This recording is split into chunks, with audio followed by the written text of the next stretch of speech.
What's up, everybody? Welcome to the early wedge. It's week, 10, 11 of the football season, but we're doing golf, and we're doing it with Rick Gehman, Jason Sobel, and Patrick McDonald. Again, welcome to the early wedge. Gentlemen, I don't know if you're too distracted by the holiday season. We're pretty much there. I don't know if people are putting their Christmas trees up. I know we've got football going on, but Jason, I'm going to start with you. Are you excited about this tournament, the Butterfield Bermuda? Sure. Yes. Hot start. Hot start. It probably doesn't do it justice. It's probably not the adjective I would use. I am intrigued by the Butterfield Bermuda Championship. I'm not Patrick McDonald, who last week on the show admitted he was watching old repeat editions of the Butterfield Bermuda Championship. I haven't gone that far, but I mean, I might watch some football this weekend as well, like in between during commercials. Sure. Yeah, that's totally fair. I mean, listen, at the end of the day, a tournament like this, Rick, and Jason, I probably should have gone second to with this question, but there are betting opportunities here. I mean, you look at the top of this board, and we'll get into it in a second, but, you know, I don't know what everybody's picks are. We're going to get into it later, but I feel like you could go real deep here in terms of the odds and pick a winner potentially. Well, first off, Sia, I had to physically restrain my wife from putting up our Christmas tree a couple of days ago. So trying to at least get to. Does she skip Thanksgiving, like the festivities for that? Straight to Christmas? She was ready for Christmas after the 4th of July. So I don't know, but it's a little early for me. To your point, Sia, you don't even have to go that deep. The favorite is 18-1, right? I mean, that is. Think about what it is on the DP World Tour this week. Obviously, a smaller field. Rory McIlroy's over there. It's 4-1. Last week, Ben Griffin and JJ Spawn were 10 and 12-1. It is fairly rare to get the favorite of the golf tournament to be 18-1. To me, that implies that there are a million guys live to win this golf tournament. Vegas isn't going to take a strong stance on any of them. It's a course that is pretty unique by PGA Tour standards in length. It's got some crazy external factors like wind. Dude, go do something freaky. If you want to get freaky and bet anybody, you are not going to hear a peep out of me this week. Yeah, I thought I was going to go way down the board with all of my selections. It turns out, as we'll find out later, I'm kind of in that mid-range with a couple of long shots. Patrick, it's probably a good transition. I want to point out two things. One, I want you to talk about your storyline because it kind of, I think, segues nicely from what Rick just said. But also, my Christmas tree's already up. It wasn't really my choice. It's fake, isn't it? It is fake. Man. You got to do the fake tree, though. That's good. Technically, it's like we have two trees up. Both are up. Both are fake, and both weren't my decisions. And I just kind of went along for the ride. Like I'm in the I don't care camp, but if it's up there, I'll feel, I guess, a little bit more festive. So, Patrick, your response to that, but also talk about this being a true fall event. I'm disappointed, but you know, in this economy, whatever you have to do to get by. See, I'm not going to judge you on that. We used to be a proper country, though, which is it's tough to say. My storyline, though, is some writer for CBSSports.com put this on the website the other day, how the top 50 players in the FedEx Cup, I don't think they should be able to play in the FedEx Cup fall. I think it should be only for those guys who are trying to improve or lock in their standing for the following year. In the top 50, you don't need to do that. And guess what? This week, gents, we only have one, and I bet you have no idea who that one is who's inside the top 50 that's playing this week. Go ahead, Jason. Michael Brennan.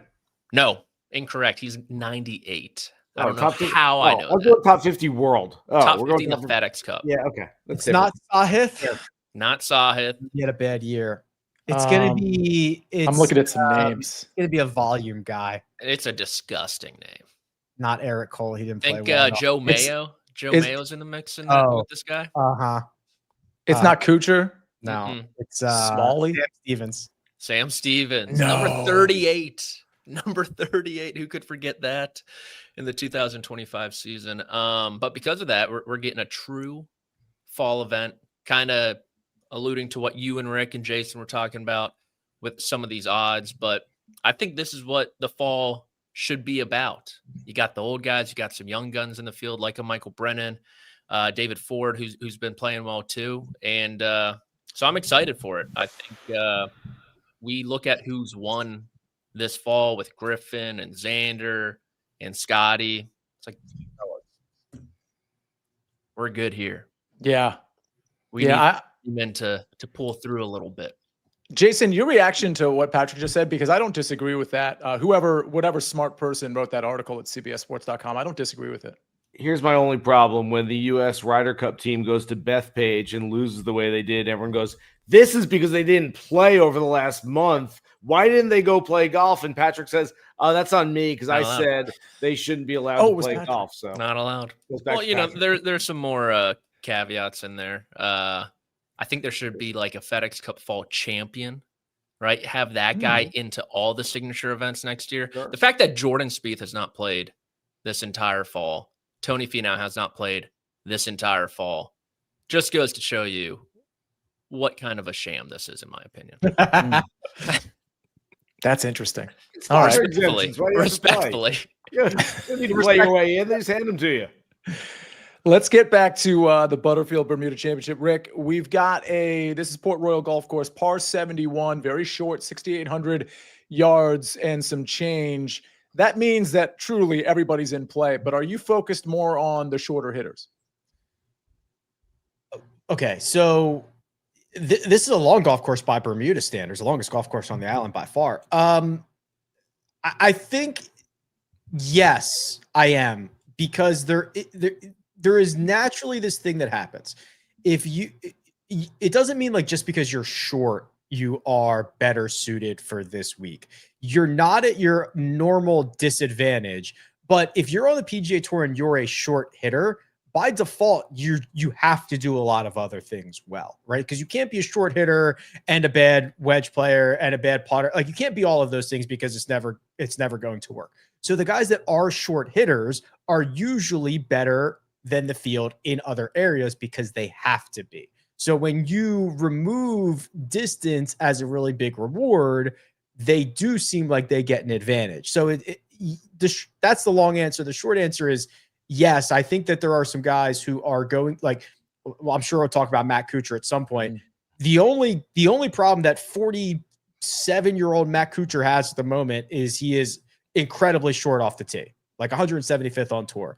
Everything else on his game has been really sharp. He's probably not going to lose 3 strokes off the tee this week because this is not a golf course that can probably happen for him. So yes, I think it is. And past champions kind of prove this out, but just kind of like the eye test and thinking this through could prove why shorter hitters might be better for this week. And your storyline, Jason, kind of, again, I think goes to a little bit of what Rick is talking about, because a lot of these shorter hitters tend to have longer odds because typically we don't see them winning a ton on the PGA Tour. Are you headed in that long shot range?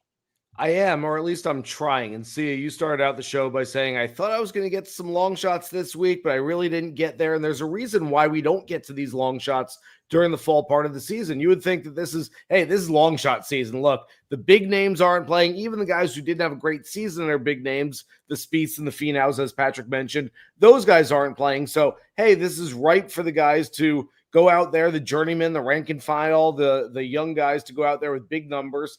The problem here is twofold, and it's connected. First of all, without those superstars in the field, we tend to get a smaller disparity between the top and the bottom. So we might get a better number.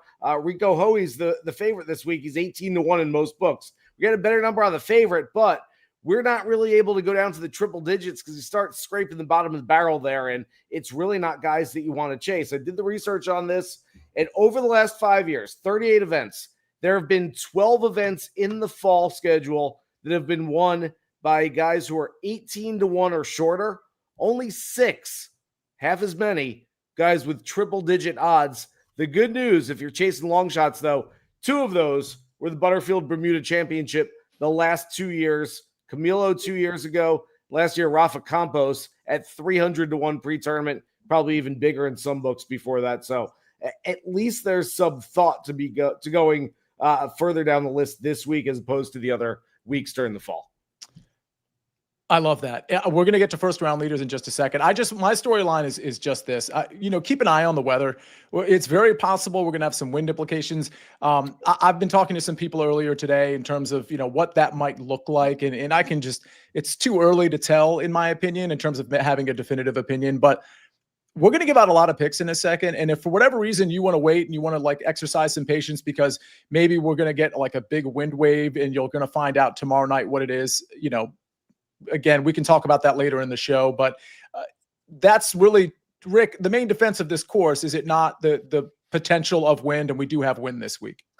Yeah, big time. I'll credit Adam Hadwin with the quote. I'll credit Greg Ducharme with relaying the quote, but he was on, Hadwin was on Sirius XM with you, Jason Sobel. Yeah, let's go. And credit Jason Sobel. Close that loop right here. It's being great. Correct me if I'm wrong, Jason talked about I think he said something to the effect of no full shots, right? Everything is kind of flighted. Everything is kind of more creative. Everything is, it takes you out of just standing on the range with a flat lie and no wind and hitting your TrackMan number. Like that, just throw it out the window, because that's generally not what is going to happen here. And you're going to have to be creative. You're going to have to use a little bit of feel. You're going to have to work the ball in different directions. You're going to have to flight it. You're going to have to control your spin. You're going to have to do all of these different things that you're not necessarily thinking about on a regular basis. That's the defense. That's what the wind causes these guys to do. And that's where you can get these winning scores to be 14 under par when there's wind, as opposed to 25 under par when there's not. Wind is always going to be the greatest determining factor of scoring. I mean, you can put these guys out on a 7,800-yard golf course where it's perfect conditions, and they're going to shoot 25 under over 4 days. You get some wind, though, and even on a 6,800-yard golf course like we have this week, they're going to struggle at times. And Hadwin said he hasn't played there since 21. He said, look, I'm not the weatherman. I've heard somewhere between 15 to 20 for the gusts, somewhere between 30 to 35, whatever it is, it's going to be windy. It's always windy there. And he said, yeah, Rick, not only on the range and trying to figure out your full swing, but standing over a 5-footer when you've got it moving left to right and the wind's going right to left, all of a sudden you're like, I don't know what this is going to do. Yeah. Very interesting stuff. By the way, the weather advantage that I think we might have, and I'm going off of Rick, David Bileski. I was talking to him earlier, and he thinks it's going to be an AM PM advantage. In other words, that the Thursday AM, Friday PM crew is going to have a wind advantage. But again, it's Tuesday evening, so we'll see how that plays out. With something we may want to model. I got to first of all, two things. I want to acknowledge this entire chat. I'm going to acknowledge each and every one of you, because this chat is on fire right now. I'm giggling as I'm doing this show. We got to get to a break, and then we get to first round leaders and go through all of our picks. We got some catching up to do. We'll do it all right after this message from our partners. When you need your sports news all the time, we've got breaking news to bring to you. CBS Sports HQ gives you a snapshot of all the sports that matter to you. When you need your sports in a snap, find it on CBS Sports HQ, streaming free anywhere you are. We're back on the Early Wedge, brought to you by BetMGM. Make it legendary. Zach Kasenki's in here, Brad Merrill, Farzad. A lot of people in here. Hit the like button if you could. Let's see. Zach's saying Mayor of Kingstown is a great show. I didn't want to like that show. It really is a pretty great show. Hand up. Anybody seen Mayor of Kingstown? No. That's with Jeremy Renner. And yes. It's on Paramount Plus. There we go. That's right. It's a great show. It's just now starting season 2. Season 4, I believe, Patrick. Catch up, Mustard. Joe Neuenfeld says, Rick Gehman looks like if Jeremy Renner was out in public and trying not to get recognized. Your response, Rick, it's a great comment. Jeremy Renner's the guy who's like he's in like the Marvel movies, right? Yeah, he's like the human, but he's like kind of a superhero. I accept. Take that's a big win, Rick. Big win. That's a huge win. The check is in the mail, my friends. Or is Jeremy Renner look like Rick Gehman trying to get recognized in public? That's an interesting call. That is an interesting call. Mike Miller in the chat. He doesn't have baseball for any parlays, but do a parlay Mike Miller with a golf play and an NFL play like we did last week. All right, let's get to some first round leaders. Josh helping us out as usual on the 1s and 2s behind the scenes. Let's run through some first round leaders. Jason Sobel, I'm going to start with you. I love this Valimaki guy. We hit him last week. Let's go. Okay, hang on for a second. So I never criticize Josh. I will not say anything mean about you. I had in the rundown, it was Sammy Valimaki in all caps with 7 exclamation points, and that didn't make its way to the panel here. So I'm a little perturbed about that. That said, you hit Valimaki. I am all about chasing first-round leaders after they've already hit. We've got to give Sia his props right now. Sia, you said on the show last week, you didn't just say Valimaki was going to be first-round leader. You guaranteed he was going to be first-round leader. I think everyone's okay with a chop, right? Yeah, 45-1 as it turned out. Yeah. I mean, also, I tweeted it out after the early wedge, and I put in parentheses next to Valimaki's name, lock. So, I mean, I really kind of leaned into the bit, and the bit ended up coming in. So, okay, you're back on Valimaki. Talk to me about Sam Ryder, a guy that can show up in the first round. Yeah, Sam Ryder's a guy that I've been on for a while now, and first rounds tends to show up and play his best golf on Thursday. Also, not a big hitter, tends to play better on these shorter golf courses. So he seems to make some sense. Florida guy, Bermuda greens. They do have Bermuda greens in Bermuda, correct? Yeah, I think so. I actually didn't do the research, but I'm pretty They sure were invented. Pass Paul. Terrible fan. Bentgrass in Bermuda. Okay, so we got Sam Ryder, Patrick McDonald, Seamus Power, one-off.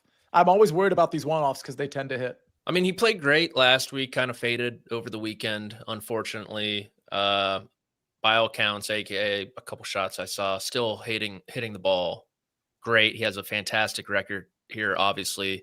Won at this golf course. Rick talked about the win via Adam Hadwin, via Greg Ducharme, via Jason Sobel.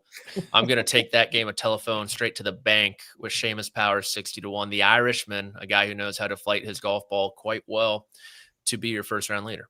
All right, Rick Gehman, we've got interesting one here. It'll be like a quote from Jesper Svensson, who said it to who, you know what I mean? Like we'll keep going. I'll tell you this. I'll hit my guy Sia. Yeah.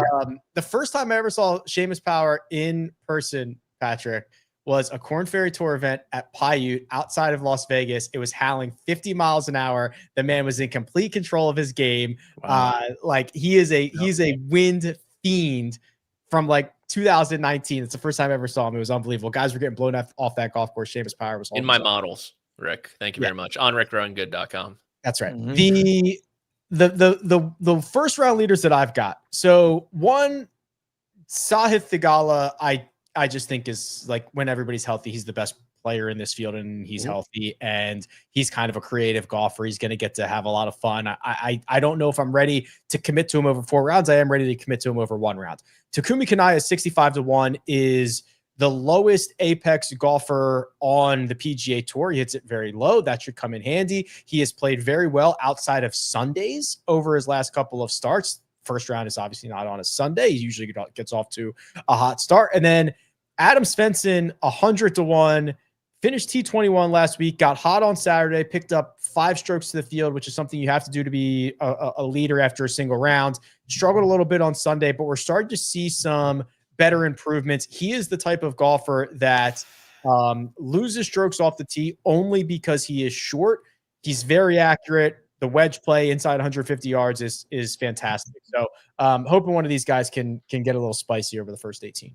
Now, a couple of my names are a couple of the names we've already heard, including Valimaki and Svensson. So I'll mention them first. Valimaki 55-1. I agree with Jason. I'm leaving my money on the table like the roulette wheel. Like you hit big on number 32. You don't take the chips off 32. You just leave them on there. And I think Valimaki is a great setup here. The only thing I will say is he's in the afternoon, but it doesn't look like the conditions in the afternoon are going to be any worse than the conditions in the morning. But again, I'm just pointing it out. My other 3 guys are in the morning. Valimaki 55-1. Again, I like Svensson at 100-1. The play's coming on a little bit. I don't think he can win a tournament, but I think he gets spiked for 18. Paul Peterson's a guy I've been chasing ever since the ISCO. Hit William Mao at 70-1, and he was battling with Paul Peterson in the final round there. And Peterson was like locked in. That guy was making every putt. I think he's the type of guy, he's a great course fit because he's a short hitter. I think he's the type of guy that can get hot with the putter for 18 as well at 120-1. My favorite, I don't like this quite as much as Valimaki, but last week, but it's close. Eric Cole's playing good golf, everybody. I think we're going to talk about him later in the show. So I see you nodding your head like he's a great course fit and he's playing really good golf. I feel like we might see the Eric Cole that we know and love from I don't know, 3 or 4 years ago when Eric Cole was kind of hot. And again, he's terrible with the driver, but that's not going to be an issue here. Yeah, I'm going to talk a lot about Eric Cole in just a few minutes, but he's playing some very good golf, putting on Bermuda greens this week. It's coming around, and I think Eric Cole, I've thought he was due for a win at an event like this. It might be a regular season event without some of the big-name superstars, but I think he's due for a win. It's coming. He won the Rookie of the Year award 2 years ago, and I do think a win's coming for him. It's been sort of a topsy-turvy roller coaster type of year for him, but it's coming around. It's trending in the right direction right now. You know what's not coming around is our chat. I asked favorite Thanksgiving side, and I've got Corona, so beer, stuffing with sausage, no thank you, and yams topped with marshmallows. Like, I'm going to eat none of that or drink any of that. I don't know what's going on with that. Put your answers. Yeah. It would be probably stuffing, just like regular standard stuffing. I know that's boring. Okay. Stuffing mashed potatoes. I'm like super conventional, I guess. Okay. What's yours, Patrick? Oh, gosh. Favorite side on Thanksgiving? Probably the Cowboys. It's good. Here all night. Night. Let's get to matchups. Before we do, Jason Sobel, favorite side at Thanksgiving. I don't know. I might go with the chat. Yams topped with marshmallows and like 6-pack of Corona. I'll go sit on the couch, watch the Cowboys. Rick, are you sitting on the couch watching the Cowboys and eating what as your favorite side? I think I am. My trajectory of liking stuffing in the last 5 years has significantly. That was something I never really touched before, but I think I'll go there. I saw that in the chat as well. I think I'm a stuffing guy. You got to get the stuffing, the mashed, and the turkey all in each bite. Yeah, it's a combo meal in every bite. I trust everybody has done that. I don't even need gravy when I have that. All right, let's go to our favorite matchups. Patrick McDonald, Michael Brennan, and Victor Perez making an appearance. Yeah, I'm taking the young buck from Leesburg, Virginia, -125 over Jesper Svensson, not related to Adam, by the way. Don't get that confused. But Svensson, his biggest strength, he just pumps the ball out there. Outside of that, tends to struggle a little bit. He has one good start at the Bank of Utah Championship.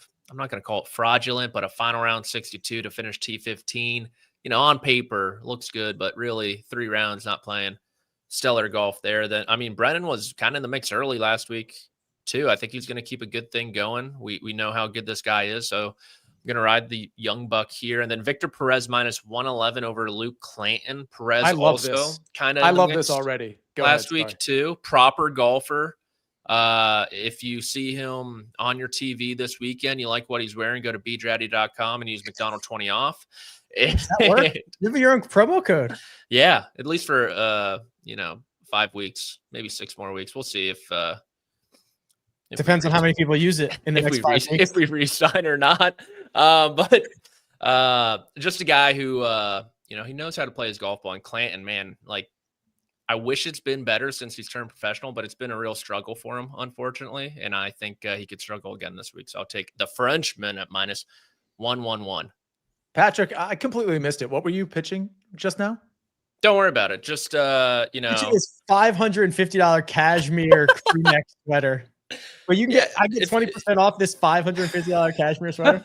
Yeah, and to make matters worse, I'm pretty sure there's like a 30% off code already on the site somewhere. But use McDonald 20 at checkout. You're getting undercut on your own promo code. Yeah, why haven't you brought in any money? Jason, you and I agree on David Lipsky over Kevin Roy. I'd love to see that. Talk to me about that and Pearson Cootie over Rico Hoey. Yeah, I got a lot of Lipsky this week. Look, he's a guy that Rick was talking about on short courses. Yeah, there's a reason why these guys are on the PGA Tour who hit it nowhere, don't hit it out of their shadows, but every other part of their game, that skill set is good. And David Lipsky's been 13th and 9th here the last 2 years. I've got no lean on Kevin Roy whatsoever. So that's for me, a nice play on Lipsky. And then spoke with Pearson Cootie this morning. This guy is brimming with confidence. Love his game. I asked him the question. I said, Rory McIlroy is 4th on the PGA Tour this season in strokes gained off the tee. Scotty Scheffler, he's pretty good. He's 2nd. Do you know who number 1 is? And Pearson said, nah, I don't know. And I go, well, there's a reason why I'm asking you, Pearson. And he goes, oh, I get it. And in his defense, he just got to 15 events last week. So his stats just started to accumulate in the rankings. So he was kind of unranked before that. even though they were collating his stats. That said, he's the best driver on the PGA Tour this season, statistically a little bit better than Scotty and Rory. I know you don't really need it this week. That said, it's nice to have in the bag. Yeah, it's interesting. I was on Cootie last week at 35-1, Jason. It was a little disappointing, but I hesitated going back to him. And I know we're not talking about outright. I just want to get your opinion here. He was 35-1 last week. He's now 25-1. And just being that doesn't seem like the perfect course fit for him, that number's too short for you even, right? Yeah, I think so. But I do like that play over Rico Hoey. Look, I'm a big Rico Hoey fan. I'm still not totally sold on the putter and the windy conditions, and we'll see what we get. He's more of a West Coast guy for me. I'll probably hop back on Rico when we get to the beginning of the schedule in January, February next year, but I'm probably off Rico for the next couple of weeks. All right. I'm going to go with Lipsky over Kevin Roy as well. This show has been on the Lipsky train for a decent amount of weeks now. Big fan over Kevin Roy here at even money. And then a round one matchup, you can find this over at DK. Matt Kuchar, -115 over Chad Ramey. Kuchar, I don't think has played here before, at least, Rick, when I was looking on your site. He certainly hasn't played in the last 5 years. I don't know. Nope. This tournament has only gone, 5-6 years? How long have we been playing here? Brian, get 20... Decade plus. 18? And 6 18 winners. Yeah. Brendan Yeah. Todd. Gosh, short hitters unite. Well, Ryan Gay. Who'd he beat in that playoff, Rick? ooh, I don't know. Wyndham Clark. wow. You're all knower. So Matt Kuchar hasn't played here. I don't think that's going to be a huge problem. Chad Ramey has played here, and he's got some decent history. And also, he's been pretty good lately. And I always fear Chad Ramey in first rounds. Like back in the day when he first made himself known on the tour, like he was always like a first round guy and then would completely fade. But I just think the setup for Matt Kuchar with the short game and the that might come into play with the win, but just the wedge play and his, one weakness being off the tee, I don't think is going to come into play too much. I'll take Matt Kuchar in round one, -115 over Chad Ramey. All right. So Rick, you also like Pearson Coody and you like Kevin Yu. I mean, Jason did a lot of great work for me in this Pearson Coody +120 over Rico Hoey matchup, because I agree with a lot. I liked the metrics from Coody. I'm glad that he's confident and feeling good. And then it's going to be a real thing trying to putt with that long putter in the wind. This is a real thing. There's more surface area than normal. And it's already new to him. Like that's a real thing. So I just think with a lot of volatility and a lot of weird stuff that can happen, I'm taking the guy. I have both these guys pretty close, and +120 is the side I want to be on.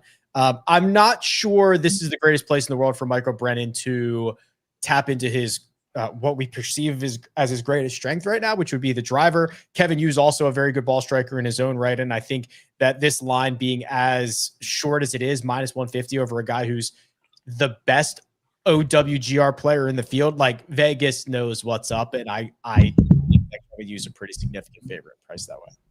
I was trying to put together a fun parlay for the parlay section of this show with Kevin Yu and Drake May, like a cross sport, like a you and May parlay. Just didn't like the number wasn't good enough. And then there was another one with one of the players we had earlier. Who was it? It was in the first round lead. Oh, Kanaya. It's Kanaya B. May. Like it's going to be May. I was trying to like work that out, but I couldn't get a good number. I know that's a stretch. I'm going to come up with something. Rick, have you come up with something? I know you did the second cut. Have you come up with a cool cross sport? No, I have to learn more football players. But Rico Dowdle did indeed find the end zone last week for the Rico parlay. Rico Hoey did not do his job, but no, I will have to work all that. All right, let's go to finishing positions. Quite a few from Jason. Jason, you've got 3 pretty significant plus money guys here. And honestly, I love all 3 of these. Kick us off. Look, there's no secrets here. I'm just looking at the stats. I'm looking at the results. Matt Kuchar has played 3 events in the fall so far. He's been top 20 at all 3 of them. As you mentioned, he's never played in Bermuda, but this should suit his game. Should be actually a perfect golf course for Cooch. So taking him for a top 20. Justin Lauer has played this event 4 times in the past. His results are 17th, 8th, 20th, and 5th. I believe those are all top 20 finishes, and he's playing some decent golf right now, so I'll take him for a top 20. And we already talked about Lipsky, 9th and 13th in his last 2 starts here. The metrics are decent lately. And again, there's only a handful of places where his game is going to pop on any given year. This should be one of them. Patrick McDonald, you're effectively going against me here with Chad Ramey, top 20 plus 180. You're not really, by the way. I'm kind of just taking the same train of thought from last week with Justin Lauer. Ramey finished second in Cabo. He plays good in tropical environments. That's where his one win came from. He plays good when it's windy. He contended at the Texas Open where Harmon won. And so I'm going to take a chance and say he's going to play good this week too for a top 20 at plus 180. A couple good starts here mixed in with a miscut, but I think he's playing well enough right now to take that plus 180. Yeah, I think that's fair. Chad Ramey's playing. You're right. This is the perfect time for Chad Ramey to spike to some degree. I'm going to go with Eric Cole, top 20 plus 175. I wanted to take this top 30. It didn't include ties, but you can get this top 30 at plus 105. Unfortunately, the top 40 on Eric Cole is like minus 150 or so. I mean, I think all three are great, but I'll go ahead and hope he spikes for a top 20 at this really solid number. Again, this includes ties. Give me Eric Cole. We've already talked a lot about him. I just love how the game is trending, and I absolutely think he's fit to win, which we'll see in a second when we look at tournament outrights. Rick, Victor Perez, his name's come up, but Jackson Subers hasn't. Plus 150 and plus 230. Talk to me. Yeah, Victor Perez, Patrick described as a proper golfer, which I think is the correct way to describe him. And then Jackson Subers starting to get his feet underneath him a little bit. T15 at the Black Desert, T11 in Cabo. You're starting to see signs of him figuring things out. And I think even he had the second best what would have been Friday through Sunday. So he got off to a really slow start in Cabo and then finished with he picked up 11 strokes to the field, 12 strokes to the field over the course of the final 3 rounds. He's had a habit of doing that, playing stellar golf for 3 rounds and then giving up a stroke or two to the field and playing himself out of it. But that's for real contention. I'm not asking him to do that. I'm asking him to finish inside the top 20 at plus 230. All right. Cranberry sauce. A lot of people in the chat are talking about cranberry sauce at Thanksgiving. Rick, do you touch cranberry sauce? Is it just a flat no or yes? Never. I have an issue. I have an issue with Texture. a lot of things that need, I don't do soup. I don't like soup. It's I'm not going to spoon a liquid into my mouth. It feels weird. And then soup adjacent things. I'm not a huge fan of chilies or that's an issue for me. What about ice cream? Ice cream's different. Ice cream's perfect. I love It's ice solid. Jason, you look like you were nodding your head in disgust. I like soup. I just like to go on the record with that. Love Cranberry soup. sauce, yes or no? Clam chowder, cranberry sauce. There's very few things that I won't eat. Patrick, cranberry sauce, yes or no? Not for me, no. Farzad says you don't eat water. Yeah, right. So imagine drinking water with a spoon or whatever, right? I think I'd be more okay with soup if I could sip it out of a can or something. Oh, I've done that. A coffee mug. Those used to be a thing. Really? The Campbell soup to go. Mm-hmm. Yeah, those were a thing. Campbell soup to Well, go. I guess I was the demo for that, but I missed it. Well, we can always bring it back. We got to bring back our tournament outrights. We're going to get to that right after this quick message from our partners. When you need your sports news all the time, We've got breaking news to bring to you. CBS Sports HQ gives you a snapshot of all the sports that matter to you. When you need your sports in a snap, find it on CBS Sports HQ, streaming free anywhere you are. We're back on the early wedge. I'm also not a huge fan of chili. I'll go there with you. And I don't like cranberry sauce. I don't like pineapple on pizza. I don't need my fruity type stuff mixed with my normal food type stuff. You guys are so picky. I mean, what's in front of you? Come on. So I don't think it's picky because here's why. I like both things. I just don't like them together. So I'm not it's not like I don't like something. I just don't want it all pushed together. I don't need that. It's all going to the same place. Yeah, I suppose Mom so. said. Let's go to tournament outrights and figure out who's going to win this thing. A couple of you on Nico. Let's talk about Nico Echeverria at 28-1. Rick, I'm going to let you kick things off. You're on Nico and Sahith. Yeah, so Nico's playing some solid golf right now. He's got a win in a tropical location. This is a golf course that's going to ask you to both make enough birdies, but also not make big numbers, which he's gotten pretty good at 28-1. I think that's a pretty good steal for a guy who's gotten over the finish line before. And then Sahith, I mentioned it earlier. I just think now that he's healthy, I think he's the best player in the field.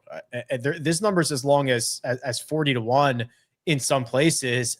I worry a little. I mean, and nothing I've seen from him in his first 3 starts back leads me to believe anything other than I want to be early on Sahith. And I think there is a little bit of concern about, does he get a little bit loose off the tee? But at the same time, I do categorize him as a more creative player who can hit a lot of different shots that are going to be asked this week. So I'm pretty comfortable going to battle with Nico Echeverria and Sahith Theegala here. So I'm on Rick Run Good, and I want to punch his name up because the one issue I'm having with Sahith, because I think the talent is there, has he put it together for even three rounds yet, Rick? Do you know what I'm saying? Like, have we seen any consistency across an actual tournament? So played well for 3 rounds at the Black Desert, 3 rounds at the Bay Current, 3 rounds at the Pro Tour. So he's had 1 bad round in each one of those. He's really those are the only 12 rounds he's played after declaring himself healthy again. So it's a pretty small sample size. When you start going back farther than that, basically his entire 25 was marred by the injury that he tried to play through. And he said later that was a pretty big mistake. No, you're right, though. I mean, I'm looking at his metrics. His approach plays in those 12 rounds, granted, and one of 4 of those rounds we can't really see because of the Bay Current fiasco, but the approach play has been really good, and the putter seems to be coming around with a short sample size, clearly. He's a great player. He's a great player. Yeah.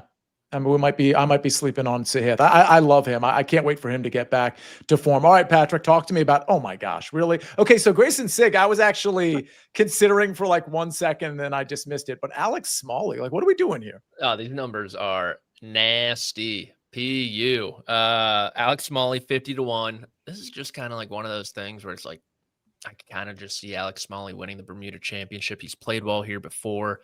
Typically a pretty solid ball striker. He has a T4 at the Bay Current not too long ago. Real feast or famine so far in 2025. Hoping it's one of his good weeks and he can take a crack at it on Sunday. Grayson Sigg, like I love everything he's doing, honestly, right now. And I love the course history. He's played great here.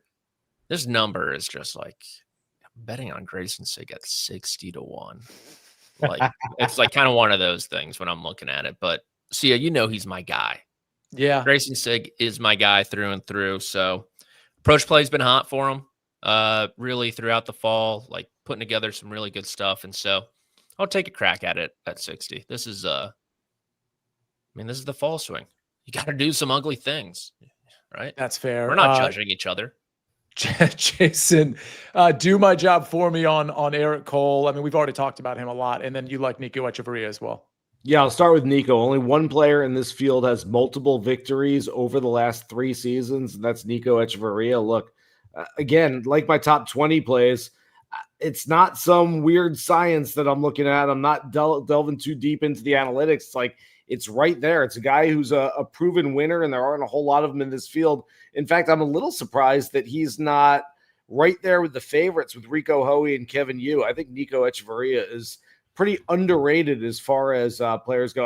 I've said throughout the year that if this was a President's Cup year, that he would have been knocking on the door for a spot on the international team. I really like his game, and I think he can win this week. And then Eric Cole, he grew up as EJ. I just happen to be wearing the logo here, West Orange Country Club. I don't know where I got that. I only spent like half my life over there, but he grew up when he was 12, 13, 14 years old, just taking hundreds of dollars every single day from all these old guys that thought they could beat him. And that's kind of how he wound up banking himself, going to play some mini tours, and did that for a very long time. One of the things I really like about Eric Cole is the fact that it took him a long time to get to the PGA Tour. As I mentioned earlier, won Rookie of the Year a couple of years ago. He's what now, 36 years old? I mean, he's been around for a while. He plays like he's a little bit impatient, and I like that. When I'm picking a winner, look, in second place or further on down is not going to cash these tickets. I like a guy that plays aggressively. I like a guy that plays as if he's running out of time a little bit, like that window is closing, and that's how he plays. He's 37, by the way, but now I'm very curious as to when his actual birthday is, because maybe we'll have a birthday narrative here if he just turned June 12th. Okay, forget that.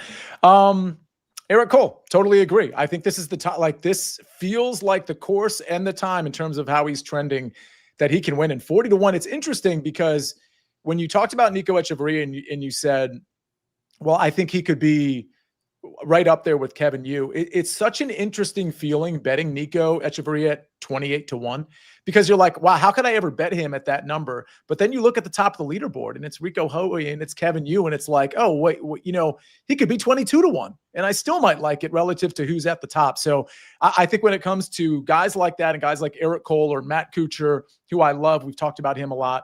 I think those guys are not fit to win at a lot of places. This is one of those places. Sami Valimaki, the approach play, the putter, we saw it last week.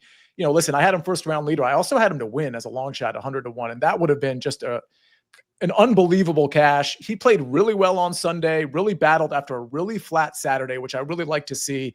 But he's a guy that if he gets himself into contention, and if this really does come down to hot putting and great approach play, Sami Valimaki should absolutely be there at 45-1. Let's get to some long shots. Long shots and maybe some parlays. I don't know if we have any actual parlays today, but let's talk about Jason. Here we go. Parlay. You've got Blades Brown at 225-1 and an outright parlay. First of all, I love the long shot play here. Blades Brown is 18 years old, has a ton of talent, didn't do a whole lot on the PGA Tour this year in limited starts. I think he was 3 for 7 making the cut and nothing inside the top 10 or even top 20. But on the Corn Ferry Tour, had a runner-up, had another top 10, had 4 top 25s, played some pretty decent golf. We know he's ultra-talented.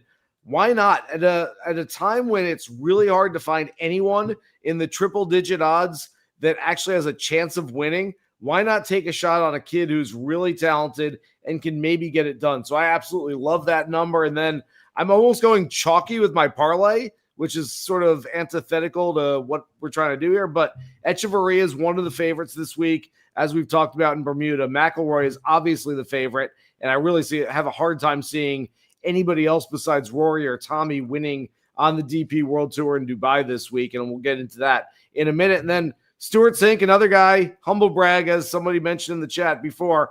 Spoke with Stuart Sink earlier today, and Stuart Sink seems like a guy that's ready to go out and win the Charles Schwab Cup Championship title on PGA Tour Champions. So I'll throw him in. He's second favorite at that one. So again, it's sort of a chalky outright parlay, but 1,300-1. I'm betting Stuart Sink outright. Yeah. I'm doing that. I mean, I don't like the parlay. Listen, you're the king of potentially putting $1 and winning like $250,000. But Stuart Sink outright. What are those odds? Like 8-1 on him, 9-1, something like that. 8-1. Okay. Yep. Rick, talk to me about your parlay. Oh, let's go. A little bit of everything. Make the cut parlay. David Ford, who we've talked about a lot, love the talent, all that fun stuff. Adam Svensson, who just loses because he's short off the tee. Rest of his game's coming into play. And Jonathan Bird has been the ultimate grind. He's like 40-something years old, ultimate grinder, playing great golf this fall. All of them to make the cut at plus 271. Just a mix of skill sets, guys that have a lot to play for, guys that I trust, and we'll see what happens. Yeah, nearly 3-1 on these guys to get to the weekend. I haven't heard Jonathan Bird's name in a really long time. Probably not since he holed out to win the greatest finish in PGA Tour history. What year was that? 2012? Close. 2010. 2010? Yeah. So that was 15 years ago. Yep. Damn. We're getting old. That's when I started betting golf. He won in 2002. What did he win in 2002? The Buick Challenge. Give Obviously. him 2 more years. Let's see.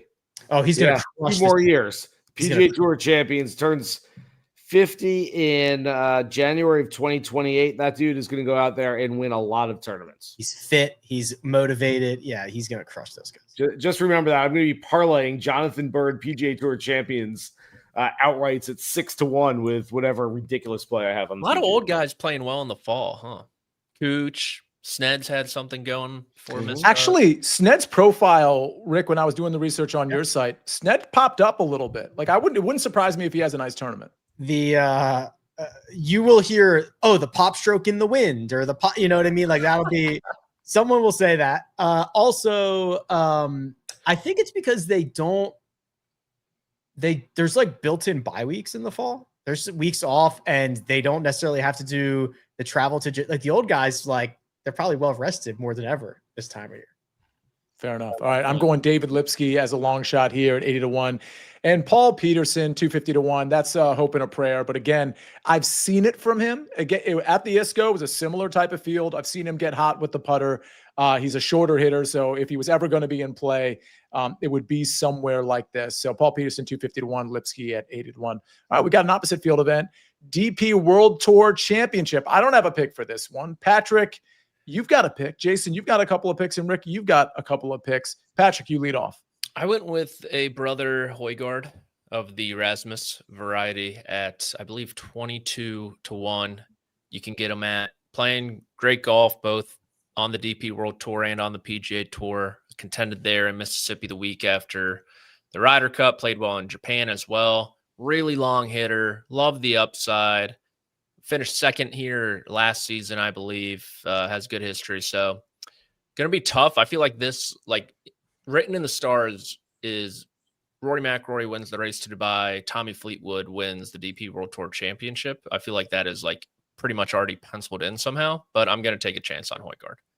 All right, Jason, speaking of Rory McIlroy and Tommy Fleetwood, that's where we're headed for your picks. Yeah, look, it's Rory or Tommy for me, and it's really more Rory than Tommy.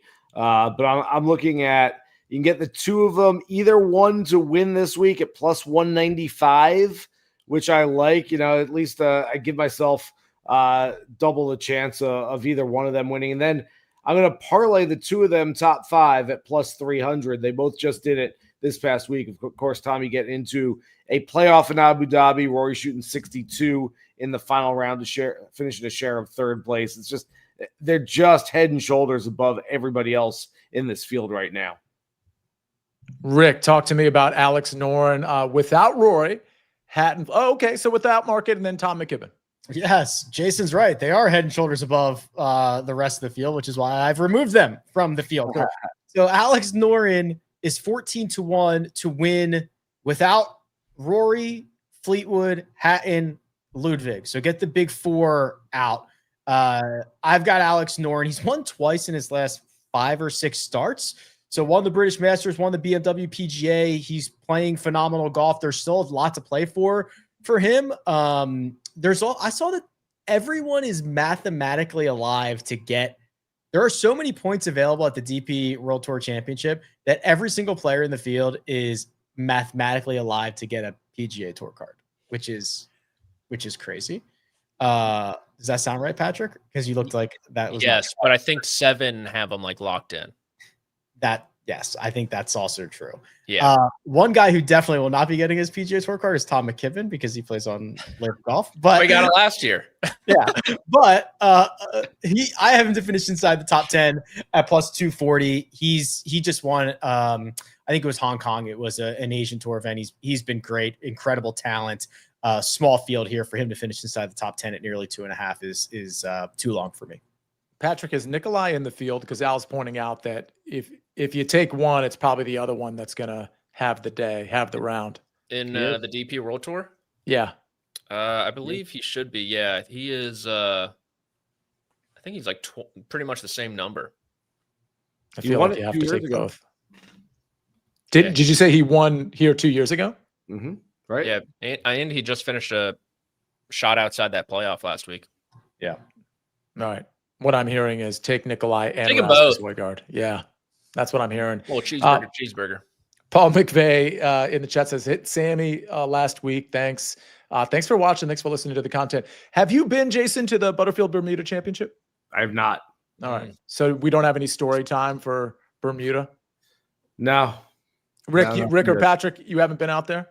No, there's always good stories though, because there's always it's hard to get good stories, Rick. Visa issues, or this is one of the few events where there's not usually alternates on site, right, Jason? And sometimes when guys can't make it, the field just gets smaller and there's nobody there to replace it. They can't get anybody there in time. It would be cool to go see this for sure. I will say they invited me to play in the Pro-Am this year, but had to turn them down, unfortunately. Would you be the pro or the am? I think both. It was just like me, single tee time. Wait, are you serious? Yes. Why do you, I mean, you can't, I mean, you don't have to tell us why you didn't, like, it's not that important to you. Like, you didn't want to go. Invited to everything. I had to go. I'm driving up to Williamsburg here for a charity golf event instead. Yeah, that's better. Yeah. All right. That's totally fair. Before we get out of honor my here, commitments, Rick. before we get out of here, Patrick, is the Aaron Rodgers experiment, is it just going down the tubes? Like, what's happening here? So what was beautiful about that game Sunday night was I fell asleep at 7 p.m. Smart. So it never happened in my eyes. Yeah. The last. Still winning the division though, right? Yeah, but I mean, hanging on by a thread at this point. It's not looking like, great. Define. Fell asleep at what time? 7 p.m. I didn't know that was possible as like an adult. It was amazing, you guys. I couldn't do that unless I had the flu. It Like, was dying, amazing. My flight, I was dodging and dipping and ducking through TSA. Flight didn't get delayed. Came back home, did a little laundry, fell on my bed. Lights out. All right. I don't know if we missed anything on the show, but here's how we're going to close. Dessert at Thanksgiving. Rick, kick us off. We saw pumpkin pie, saw cherry pie in there. No. Is there anything chocolate that is more Thanksgiving with right? The pumpkin pie, that's kind of a very Thanksgiving thing. You can go chocolate cake if you want. Like that's. But I could say that for a lot of. I'll go. All right, pumpkin pie. Pumpkin pie, a little whipped cream. I'll take that. That's good. Jason. Apple pie, heated vanilla ice cream on top. Yes. So that's it. Josh is in the chat. He said the exact same thing. I totally agree. Like of all desserts, like including any dessert, it's chocolate cake and it's warm apple pie with a scoop of ice cream. Patrick, your last word here. I have some Italian blood in my family, so we get these cannolis, and I'll just pound a few cannolis. That's all I need on Thanksgiving. Yeah, not a fan. Not a fan of the cannoli. Let's see. Dude, the cannoli rips. I don't know what you're talking about. So yeah. All right, we got to get out of here. Anybody else? Did we miss anything? I don't think we missed anything. Rick, Jason, Patrick. I guess we'll be back here next Tuesday. Got a nice little tournament going in a week, so we'll be back with you on Tuesday on the SportsLine YouTube channel at 7:00. Rick, Patrick, Jason, enjoy the week. Let's cash some winners. I'll see you on the early edge. I'll have some round matchups for you there. But definitely stay tuned to this SportsLine YouTube channel. We got a Splash Sports contest too. Rick, we're joining forces. I know you do a lot of Splash Sports stuff. There's an early edge one. So if you're still listening, splashsports.com/early edge. That'll get you into the week 11 pick'em. $1,000 on the line, and it's free to enter. Wow. And then while you're perusing Splash Sports, check out Rick's and join his. Are we picking the Steelers? Steelers, Cincy. Is that game in Pittsburgh? Yeah. Do you know? Mm-hmm. Yeah, because we lost. On the team Thursday night. Yeah, I think I'll probably take Pittsburgh there. Jason, you should join the pick'em. You guys should all join the pick'em. Free. All right. I mean, free for $1,000, sure. Yeah, $250 to the winner, and then the second place gets $150. They pay out the top 50 though, and again, free to enter. Go to splashsports.com/early edge. Enter. There's a lot of people that have already entered. Go ahead, Jason. I win. I want you guys to pay me directly. Like if you win, I will Venmo you $100 if you win. I don't want to have like 300, 400, 500 people. I hope. Wait, what's it? Splashsports.com/what? Early edge. That's EAR. I mean, really, can we not? Oh my God, there's a lot of people in there. How many people are in it already? Wait, this one from? No, it's the NFL one. Oh, to be clear, NFL pick'em, and it's specifically for week 11. How many? 217. Okay, because we just started promoting it this morning. Yeah. I hope we can get to 500. Jason, if you win it, I'm sending you $100. No, I don't want your money. If Jason wins, I'll take your $100. Oh, okay. $100 to put on Stuart Sink, parlayed with something. And just send me $100 for good faith. Right. Yeah, escrow. All right. Ladies and gentlemen, that's going to do it. Josh, thank you very much behind the camera doing all of the work here, the heavy lifting for us. Rick, Patrick, Jason, thank you very much. We'll see you all very soon on the Early Wedge.